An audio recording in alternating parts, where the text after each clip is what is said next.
and young people and adolescents and teens. And I'm going to start with a word for the churches, and I'm going to be blunt and direct to my friends in the youth, and I'll say this much. If your church is not talking about these things to you, go find another church. Because you cannot expect to have good mental health if your church is not addressing these issues. If all it wants to do is talk about sin or the way that you dress or the music that you play in church, go find yourself another church, because you will not be mentally healthy. So what I want to do is give you a quick 5-way process of trying to survive in a crazy world. And what I'm going to do is spend about 4 minutes on each. So kicking off, the first piece of advice is to really understand what the world is like. And I'm afraid to say that when you look at the rules of the world is not fair. In fact, it is cruel, that we survive better together, and there is a plan. Can anybody tell me which famous person is attributed this quote? Life is not fair, get used to it. That one's Bill Gates. One of the richest men in the world. How about this one? Life is not fair. It never was. It isn't now, and it won't ever be. This one's a movie star. This is Matthew McConaughey. Some of you might get this one. The wise man does not always have food. The smart man does not always become wealthy. And the man with special skills does not always receive praise. Bad things happen to everyone. Anybody know who said that? Solomon. Well done. Well done, Brother Jacob. I had great faith in you. I knew you'd get that one. So even the Bible tells us that the world is not fair.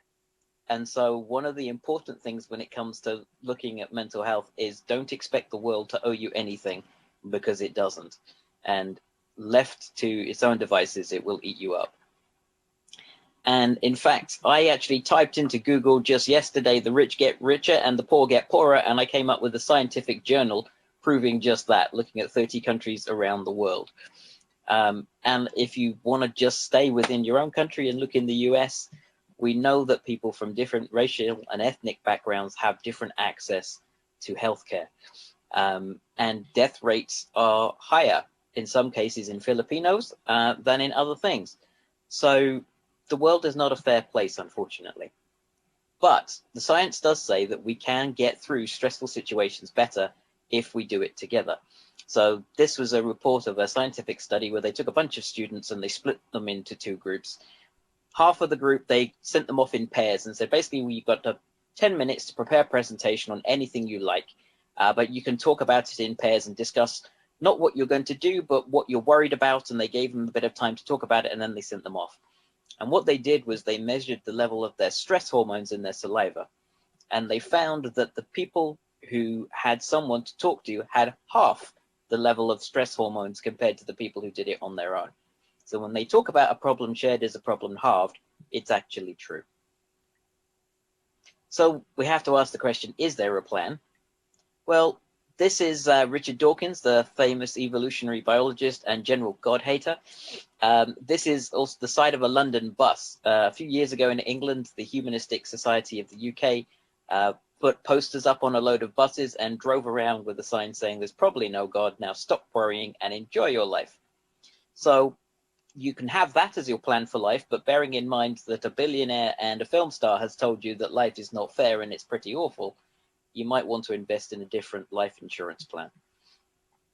I'm not normally one to quote royalty, but I do love this quote from Prince Charles. It's 20 years old now, but this simple idea of the likelihood of life beginning by chance being about the same as a hurricane blowing through a junkyard and assembling a Rolls Royce.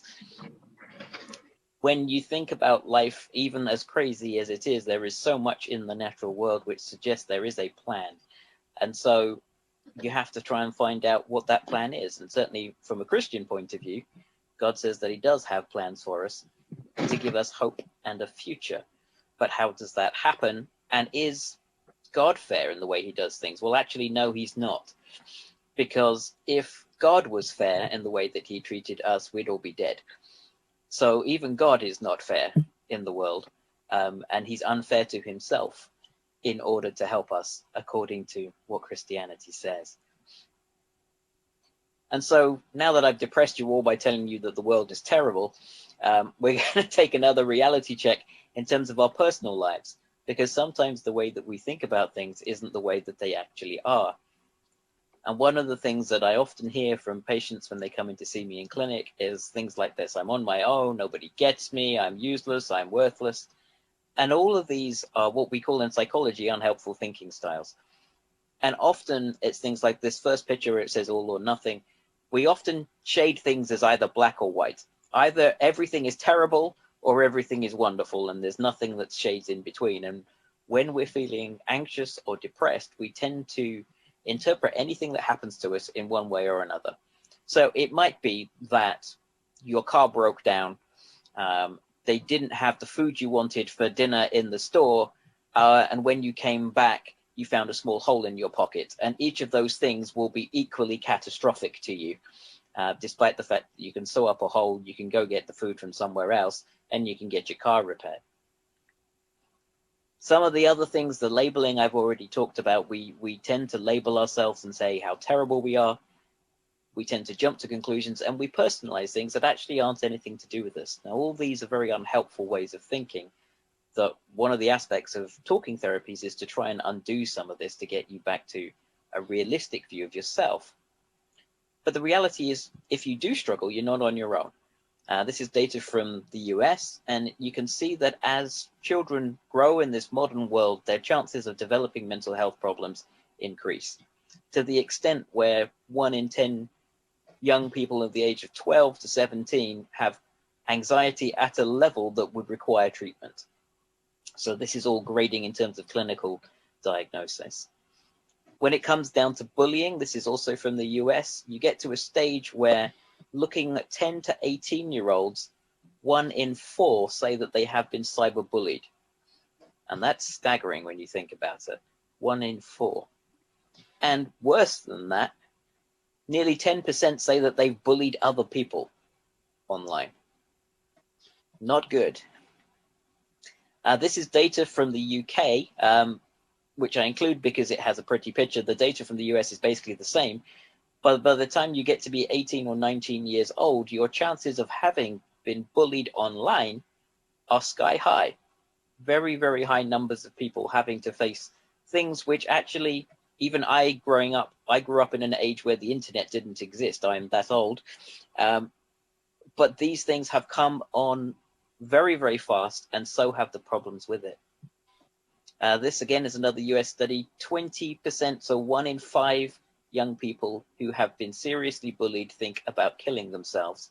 And another nearly 1 in 5 actually try to. So bullying, although often, as parents, 3 years ago, I became a parent myself. We might think, oh, we just tell the kids, no, you get on with it, it's okay. That's not the way it is in the world now. The bullying that these young people experience is something that often their parents don't understand because it didn't exist in our time. But it's serious enough that 1 in 5 of them try to kill themselves. And so I want to share something about bullying. And I just want to make the point that people are not bullied because there's something wrong with them. So if there's any young people here who have been bullied, the reality is that the reason someone picks on you is because A, they think they can, because they think you won't fight back, or if you do, they'll beat you. Or they somehow see that you have less value than them, but that's their perception, not yours. But most importantly, if they make you a focus, people will not see their problems. And I had a bully at school. He was a very big, obese Chinese young man, and he used to try and steal my lunch money and steal stuff from my bags and stuff. And then one day he wasn't my bully, he became my friend because we went on a school trip. And unfortunately, I got stuck next to him in the seating. We were in this big auditorium in London for an event. And he started trying to grab my lunch and saying, give me some of that. And I stopped for a moment, and I can only attribute it down to God. Something in my mind just said, stop and think a second. And I noticed that everyone was taking their lunchbox out of their bag except for him. And the reality was he didn't have any lunch. And actually what happened was his parents owned a Chinese takeaway. They had saved up as much money as they could to send him on the school trip, which wasn't cheap. But because he didn't want to eat Chinese takeaway every single day, he turned up with no lunch. And in that moment, I realized why he was bullying me all the time, because he had nothing to eat. And so I said to him, no, don't worry, you can have this. Actually, do you want to share your lunch with me? It's no problem, I've got plenty. He never bullied me again. The reason he was bullying me was because he was worried that other people would see that he was poor. It had nothing to do with me and everything to do with him. And when we think about the situation where we're in, when we need to take a reality check, there's 4 things that we often need to bear in mind. There are things that can make us more likely to get ill, but usually we can't do anything about those things. There are things which trigger things, and those we can prepare for, perhaps. There are things that keep us stuck, and there are things that are helpful. So, for example, this is a very well-known list of things that are risk factors for a young person committing suicide. But the reality is, there's only 3 of them you can do something about immediately. You can take away knives, razor blades, guns, whatever. You can try and stop exposure to online bullying by, if necessary, removing the computer. And you can try and stop someone being in a relationship. Those are the only 3 you can immediately do something about. There's another 3 you might be able to do something about, but these are chronic problems that you might be able to get extra help for it. And there's 3 you can do absolutely nothing about at all. So that brings us to this well-known prayer. I don't know if this is well-known in the States, but in England, this is well-known. It's been around for a couple of 100 years. This prayer basically saying, God, help me understand the things I can change and do something about them, and forget about the things that I can't. And a lot of the reason we have problems with our mental health is we worry about things we can do nothing about. And because you can't do anything about them, the only thing that can happen to your anxiety or stress levels, it will go up. Whereas if you are able to accept the fact you can do nothing about it and focus on the things you can do something about, you will make some progress. So that brings us to knowing ourselves. Anybody who's trying to make notes, don't worry, I will make all these slides available afterwards if you would like. And this brings us to a question about who are you and why are you? Now, have a look at this family. This is the family of a patient, just an average family, 3 generations, so children, parents, grandparents, and all of these things going on. How would you like to be the best friend of this person? This is their family. How would you like this person to walk into your church? Anybody think they would have fun with this? Well, actually, this is my family, and not only have you let this person into your church, but you're letting this person speak to you.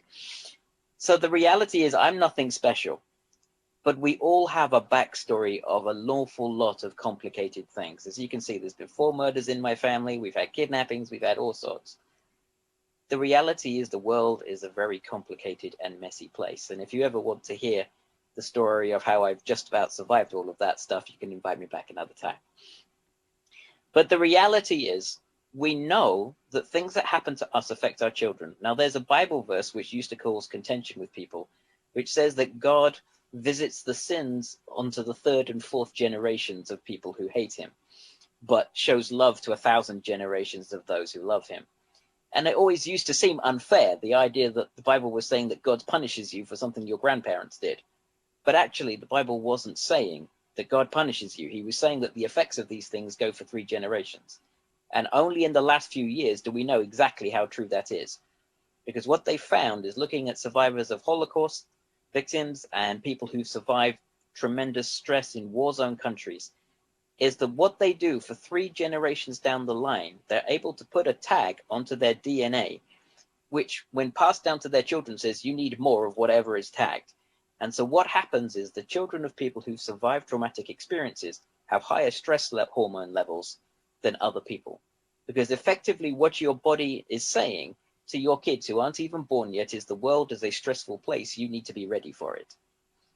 And this goes on for 3 generations before it gets diluted out. So this is nothing about punishment, this is everything about cause and effect. And whilst I was hunting around today, I found this article about how I learned to speak to my Filipino mom about mental health. Because the reality is your family impact on your ability to even seek help. In fact, this is a study which is a little bit old now, but it shows viewpoints that are common among Filipinos regarding to mental health. And it's fair enough to say that the views are not positive, and that often it's seen as weakness, and particularly as spiritual weakness. If someone in the family has mental health, it's something to be ashamed of, and it's something to hide. So it doesn't surprise me it takes 11 years for someone to seek help in your country. But the reality is you need to be aware of the influence of your family and your culture and how that impacts your health. Because all of that impacts our personality. Now, one thing I need to make clear about personality, particularly for young people, is the personality you have right now may not be the one you end up with. Because what we know is your personality generally doesn't get fixed until you're in your early to mid-20s. That's about the age at which the way that you behave and the patterns of behavior that you have and the habits that you have tend to start getting fixed. So that brings interesting questions when I get referrals sent to my office saying, we have a 6-year-old little boy who would like to become a little girl. And my response when I read the letter was, poor confused little boy. But my colleague said, you can't say that, Dr. Adam, it's poor misunderstood little girl. And I said, well, actually, no, the science doesn't back that up, because this little boy doesn't even know who he is until he's in his 20s. So the idea of encouraging our children to choose their sexual identity or their gender identity or anything at a very young age is very dangerous as far as I'm concerned, and is the result of and it causes all sorts of problems. And it's not just LGBTQ stuff, it's all sorts of other things as well. But the reality is the person that you are does not become solid until your early 20s. So if you don't like the person you are now, don't worry, it may change. But one of the things that's really important, and I can't stress this enough, is if you want to understand how to be mentally healthy, you need to understand what makes you happy. I was married for 7 years, and then unfortunately had to divorce my wife because of domestic abuse at home. I was one of the 1 in 7 men compared to the 1 in 4 women who experienced these kind of things. But one of the things that was a problem for us, which we did learn about and trying to deal with, was the fact that sometimes we think we're showing love to someone when we're not doing it the way they want to. And so you need to understand what makes you feel loved. And what you need to do is seek out people who understand that and show you that kind of love, and that will make you feel better. Because if you're stuck in a relationship with someone who doesn't love you the way that you want to be loved, you need to get the hell out of there. Which brings me to a question about who your role models are. Now, I did some research a few years ago for another youth program here in England, looking at who young people up to the age of 16 listed as their role models. And the people who came out top were Justin Bieber and Beyonce. So here's an American for you. Here's Tupac Shakur, famous rapper who says, I don't see myself as being special, but people look to me to have answers. So, okay, what would this role model say to young people? He says, the truth is there is no hope. So he's basically saying the same thing that Bill Gates and co were saying. So not very helpful. Whereas from a Christian standpoint, a Christian would say, well, actually, we don't have to think there's no hope because we do have some hope, which comes back to what I was saying about a plan earlier on. So would you rather have as a role model somebody who thinks that life can have some hope and some purpose and meaning, or somebody who thinks the only point to life is getting rich or die trying? So the question is, for parents, one of the most important things is being a role model, but what makes a good role model? I'm going to wonder to see if you can guess what these pictures indicate in terms of what can make you a good role model. So handcuffs.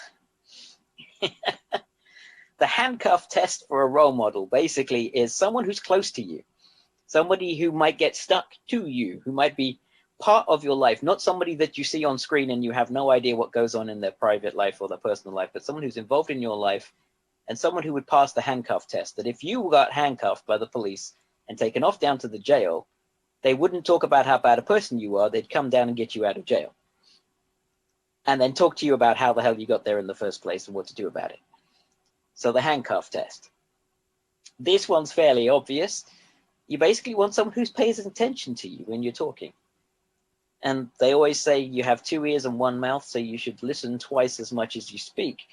If the people that you hang around don't listen to you, you're hanging around the wrong people. You need to hang around people who understand you. This is a quokka, a very cute animal from Australia. It's called the happiest creature alive because it permanently has a grin on its face. So a good role model is someone who will laugh with you, but not at you. And someone who will make you smile and lift your spirits. The meerkats. Well, everybody knows what meerkats do. Meerkats, they're danger monitors. So someone who will look out for you. And someone who will tell you when there's danger, even if that danger is you. And then our dear friend Pinocchio. Well, fairly obviously, you want someone whose actions match their words. So if you are looking for role models, even in the church, you want someone who doesn't just talk the talk, but someone who walks the walk. Someone who won't just say something to you to make you feel better, but will tell you the truth even if you don't like it. So the reality is the star of Pinocchio, the story is not Pinocchio, it's Jiminy Cricket, because he's the person who gets him back on track every time that he wanders off. But also, can you know yourself to the degree that you know when you're struggling? It's very concerning to me that someone would wait 10 years to get help. I suspect in America it's more to do with money and medical insurance as much as anything else. Although there are obviously stimuluses and there's pressures in the community as well. But do you know when you're struggling? And do you have a plan for it? One of the things that we do in the community mental health team is we make people make a crisis plan. And on there we have questions like, what can trigger you becoming unwell? What's helpful when you're unwell? What makes a situation worse? What kind of things help you after you've recovered from a crisis? What kind of people will help you in a crisis? And we make them make a plan in advance. So that's all about knowing yourself. And now we get to the practical stuff of actually looking after yourself. The first thing is eating properly. And I'll simply say this. If your food looks more like this than a McDonald's, you're heading in the right direction. If you want to know about healthy diets for mental health, I really don't have time today, but I'll quite happily come back and tell you what to eat to be mentally healthier another time. Sleep is really important. If you don't sleep the right amount of sleep, you are actually knocking years off your life. If you do not sleep at least 6 hours a night, you are losing 8 to 10 years off your life. Okay, people who do not sleep properly die sooner, usually from heart disease. So one of the core things for getting good mental health is sleeping properly. And these are some of the pointers, but again, I can talk for hours on sleep. Put a positive message in your brain. Now, I was very fortunate that an American friend of mine got me this gadget called an Amazon Echo a few years ago. And I use it so I get a news bulletin every day, and you can add in little things on there. And so every single time I ask for the news, which is almost always depressing, at the same time, I get things like this, daily inspirational quotes. This lady is a PhD, I think she's a psychologist, and she basically reads quotes by famous people and talk about how they can encourage us. Kate Cocker is a crazy English lady who talks about events that happen in her life, but in a positive framework. Happy Headlines is a guy in America who looks at newspapers to try and find stories that are encouraging rather than depressing. I do the word for the day, which basically makes you feel like you're learning something, or every now and again you go, hey, I know what that word means, and then you can feel smart for 10 seconds. And I have a daily Bible verse in there as well. But if you don't have a fancy gadget, these are some of the other things that we psychologists regularly tell our patients to do. Keep a gratitude journal. For Christians, I'd say keep a prayer journal. If you're not writing down what you're asking God and then recognizing when he's actually answering your prayer, you're never going to be able to see him doing something in your life. So you have to be able to pay attention to it. One of the things I get my very depressed patients to do, or people who have very low self-esteem, is to put a sheet of paper above their bed at night and ask them to write one positive thing about themselves every day. And make them read the list every single day, because then they're looking at it, they're reading it, they're speaking it, they're hearing it, They're seeing it, they're reinforcing positive messages in their brain multiple ways every single day. One of the other things I get patients to do, this is a way of looking at role models. So I get people to say, okay, if you can't think positively about yourself, tell me about people who have done positive things in your life, someone who's been generous to you, or someone that you know who has a good sense of humor. And what can you learn about them? What do you like about those people? And then the following week, I give them this sheet, which basically gets them to do exactly the same thing, but looking at how they've shown those kind of values to other people as well, so that they can make the step between seeing the influences that are positive in their life and how they rub off on them. Volunteering is a great way of looking after yourself. And I know Brother Jacob's hopefully going to tell us some really cool stuff about what happened this morning. But again, this is one of those things that basically if you go and join Brother Jacob and go out for stuff, not only are you helping your mental health, you're helping your physical health and your stress levels. So you don't need an antidepressant, you need more of Brother Jacob in your life. Now, when it comes down to parents, I promised a little bit of advice and hope for parents. This is a little chart that came from a study looking at parents and teachers in the US and the UK. And they got them to list various topics, various problems that young people might be struggling with, and said, how confident do you feel in dealing with these things? And you can see that self-harm is in the category of, I'm very worried about it, but I have no idea what to do. Whereas smoking is in the, yeah, I'm not very worried and I think I can deal with that. And interestingly, it's scarier to have a young person who's self-harming than it is to have someone who's a member of a gang, as far as parents and teachers are concerned. You know, it's scarier to have a young person who's cutting themselves than it is to know that they're on drugs. So talking about drugs and alcohol, it's worth just saying that the average young person first gets introduced to drugs these days around the age of 8 upwards. That's around the age at which children first tend to get offered drugs in school, is from the age of 8 and up. And a large percentage of young people, when you get to the age of 15 or 16, have usually tried smoking, vaping, alcohol, and often cannabis as well, or marijuana. But there's a really important question that you need to look at when you're thinking about substance misuse or drug use in young people. And that is why. And it's almost never asked. But the reality is, young people are not stupid. If they are doing something, they're doing it for a reason. Now, they might just be doing it to get high every now and again. But if you have someone who's hooked on something significant, like heroin or cocaine or things like that, they are almost always doing it to escape their life being awful. And they want to just medicate it away. And if that is the case, and all you do is focus on the fact they're using drugs, you're kicking away their crutch and all they're going to do is fall over. What you have to do is establish a different support system for them. And there's a brilliant TED Talk, for people who know what TED Talks are, by a guy called Johann Hari, who looked a lot into addiction. And he said the opposite of addiction is not sobriety, it is connection to other people. Because people use drugs when they feel alone and lost. If you want to get somebody off drugs, it's not about stopping the drugs, it's about reconnecting them to the world and making them feel valued. And if you can do that, they'll come off the drugs. And I could tell you many stories about that sort of thing. But what I do need to tell you is that there really is a drug that can make you crazy, and it is cannabis. And it's the one that young people think is fun and okay. But the bottom line is, if you start using cannabis before the age of 15, you are 4 to 7 times more likely to develop schizophrenia when you are older. And the most common presentation for young people coming to mental health services here in the UK is usually a young man who has tried to attack his father or stepfather with a kitchen knife.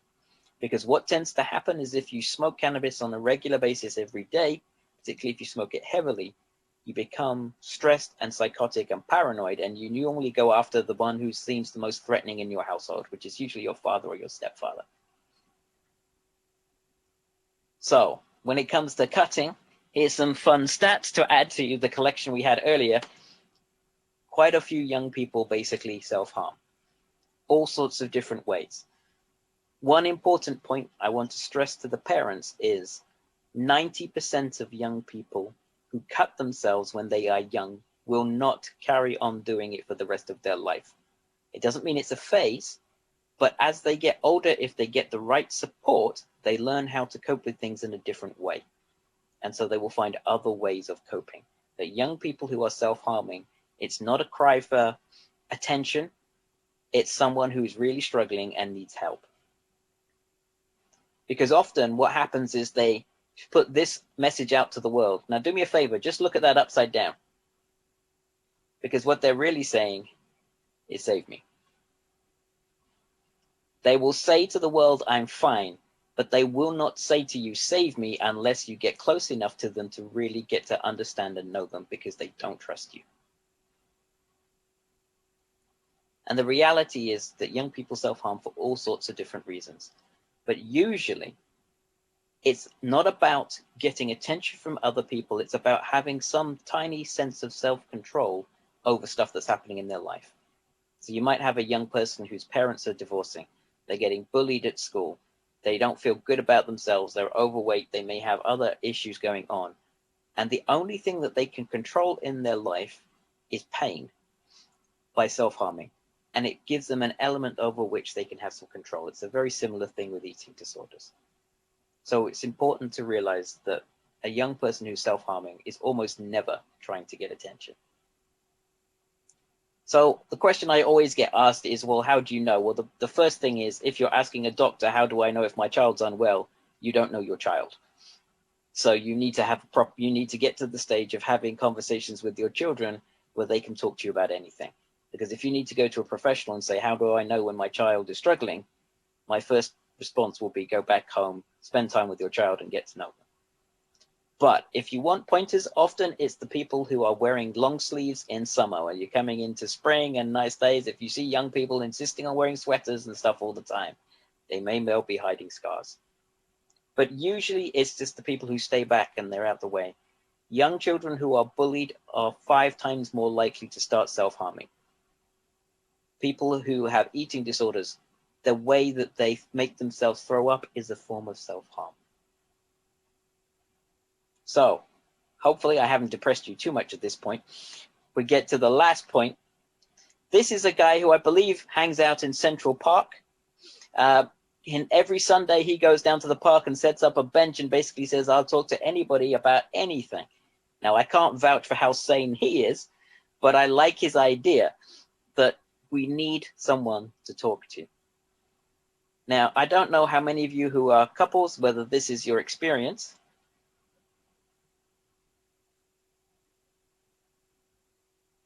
It's not going to share. So she's just going to help herself. Now, if that's the kind of relationship you're in with someone, you're in trouble.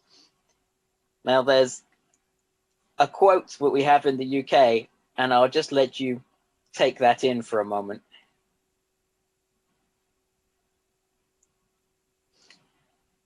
Because although that's funny, it hides quite a terrifying fact that 1 in 5 people has ended a relationship, be it boyfriend or girlfriend or a marriage, because of how someone's behaved when they're angry. And I am one such person. My ex-wife used to take a baseball bat and smash up the house when she was upset. And it got to the stage where I thought I was going to be the target of the baseball bat next. So there are times when anger is a real thing you need to watch out for. This is a young lady in America from a few years ago, I'm sure you remember this, who got given a prison sentence for encouraging her boyfriend to kill himself and sending him messages saying, you better do it, honey. Now, if that's your girlfriend, you don't need enemies. The other thing that, of course, I have to mention with young people is sex. And I know church people don't like about that, but hey. And one of the things that's often out there is the fact that everybody's having sex, so you should. But the reality is it's always a bell curve. And what this graph doesn't tell you, although it tells you that more than half people have had sex by the time they're 18, it doesn't tell you whether they regret it or not. That's a totally different statistic, and the levels of people who wish they'd waited till longer is massive. Just for reference's sake, I was one of the crazy 1% at the other end. I was 32 the first time, and it was with the lady I got married to. So the reality, as far as I'm concerned, is we don't need sex education. Young people know lots about sex. What they need is relationship education, because they need to know how to find someone who's great for them. And most importantly, I'm going to focus on this point at the bottom. Am I looking for this person to meet needs that I should meet a different way? Now, the reality is we're complex people. We have physical needs, we have social needs, mental needs, spiritual needs. And if you're looking to make one person in your life meet all of those needs, essentially you're making them your God.